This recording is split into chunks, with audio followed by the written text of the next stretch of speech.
Once upon a time, there lived a beautiful queen in a golden royal palace with a kind-hearted king. The king loved her queen so much who was expecting a baby.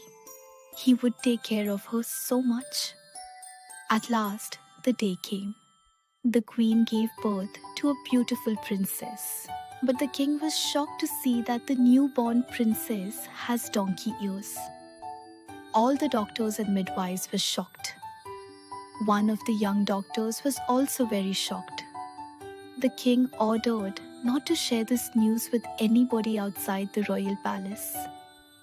Mark, who was the young doctor, was helpless to keep it a secret. He went in the jungle and talked out loudly that the king's newborn daughter has donkey ears. He repeated it so many times very loudly. At last he went back to the palace. The next day, a huge mouth appeared from that hole, and it was loudly shouting out the sentence, "The king's daughter has donkey ears. The king's daughter has donkey ears." The news was spread in the town in no time. When the king came to know about it, he got very angry and he called the doctor and asked him to go find the solution of this problem, or else he would be kicked out of the town and he would die in hunger. The young man got worried. He started walking into the jungle. He saw that a very beautiful kind fairy is sitting in the jungle, and she was eating a magical fruit. The fairy, when saw the man, she asked him why he looked worried. The man told her the whole story. She gave him the juice of the magical fruit and told him that far in the white stream there is a secret seed. He has to find that seed, and he has to plant it and water it with the magical juice and his blood. The magical seed will turn into a huge magical flower. He has to take this flower to the princess and brush it on the ears of the princess, and she will become normal. The young man does the same thing. When the flower blossoms, it was so beautiful and pleasant. He plucks it and takes it to the royal palace. The princess was sleeping in her cradle. The young man brushes the magical flower on the princess' ears and they transform into human ears. The king and queen, when see it, they become so happy and they give the man lots of gold and jewels. The royal palace celebrated it for many days, and the king and queen live happily with the princess hereafter.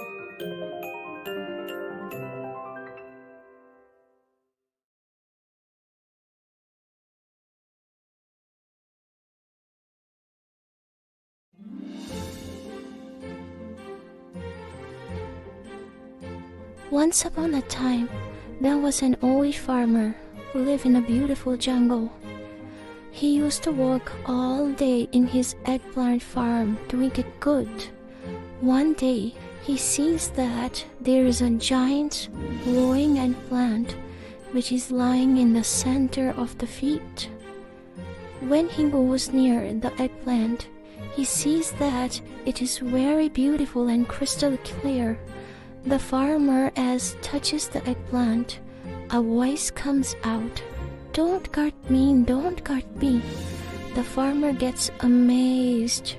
He carefully cuts open the eggplant. A beautiful fairy-like girl comes out. The girl tells him her whole story, that how a witch imprisoned her in the eggplant as a punishment for eating her fruits. The farmer takes the girl to his house.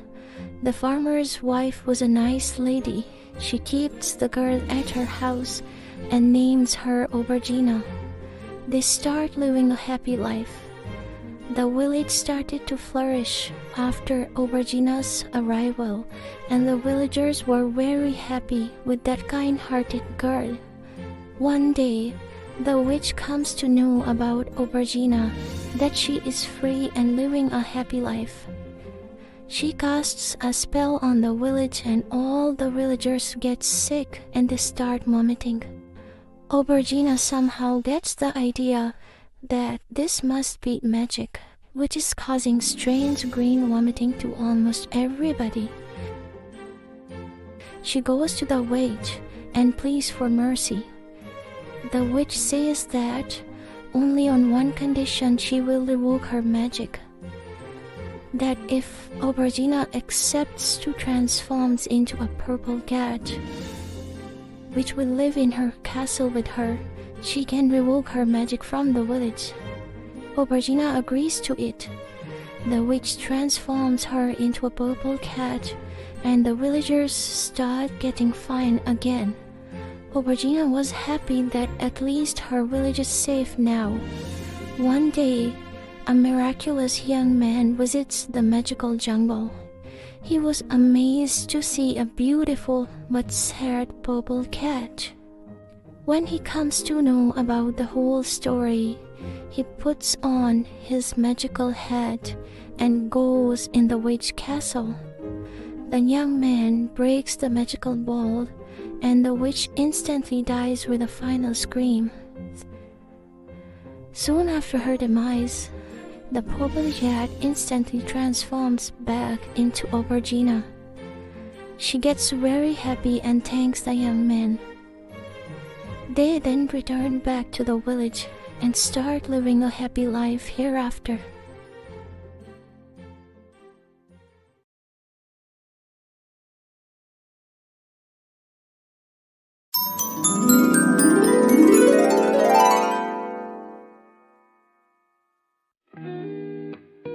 The Glimmering Vale was a land alive with wonder, where fairies danced under moonlit skies and giant flowers glowed in colors beyond dreams. There were fairies of all seasons, fairy of roses, cloaked in crimson petals and crowned with dew-touched blooms. She breathes life into every rose she touches, leaving gardens awash in velvet red and the sweet scent of love. Fairy of lights, radiant and serene, she carries dawn in her golden hair and weaves beams of hope wherever shadows linger, turning darkness into gentle glow. Fairy of chocolate, playful and warm, with eyes like molten caramel and a dress swirling like cocoa ribbons, she conjures fountains of sweetness and laughter, reminding hearts of simple joys. At the vale's heart stood the hearthstone, a crystal whose magic kept rivers singing and blossoms bright. Among the fairies lived Lirel, gentle, violet-winged, with lavender hair that shimmered like dawn. Unlike the others, Lirel could hear the quiet whispers of the vale itself, the sigh of ancient trees and the secret songs of hidden streams. But one twilight, the hearthstone dimmed. Flowers drooped, rivers grew still, and laughter faded into silence. In the marble hall, under the pale glow of lanterns, Queen Miralis spoke solemnly. The magic is fading, and with it, our world. Lirel stepped forward, her voice calm yet resolute. Let me go, Your Majesty. I can hear what the veil longs to say. Blessed by the Queen, Lirel set out alone. She soared above silver rivers wrapped in morning mist, through enchanted forests where glowing blossoms bloomed in sapphire and fuchsia. Around her danced golden sprites and drifting petals, as if guiding her path. Her journey led to a hidden glen, where ancient twisted roots embraced soft glowing crystal shards. Ghostly shapes of fairies past shimmered in the drifting mist, and there, the veil whispered its truth. The hearthstone's magic lives not in power alone, but in hope, kindness, and the unity of every fairy's heart.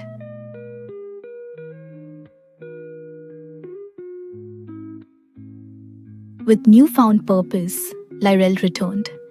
She gathered fairies once divided by quarrels, and with a graceful wave of her hand released golden streams of magic that danced like dawn's light. Slowly, smiles returned. Old resentments melted into laughter. In a vast meadow ablaze with vibrant blossoms, water fairies with shimmering fin, light fairies glowing like embers, and flower fairies crowned in blossoms joined hands. Above them, the sky bloomed in coral and violet, while swirling trails of sparkling stardust wove living ribbons of light. And in that moment, the Hearthstone's glow blossomed anew, stronger and brighter than ever. Rivers sparkled once more, flowers awoke in impossible colors, and laughter rose, warm and free, across the glimmering veil. From that day, Lirel became the kingdom's storyteller. At twilight, under silver stars and the soft glow of the Hearthstone, she shared tales of ancient magic and gentle truths, reminding every fairy that true magic lives in love, hope, and the bonds that hold them together.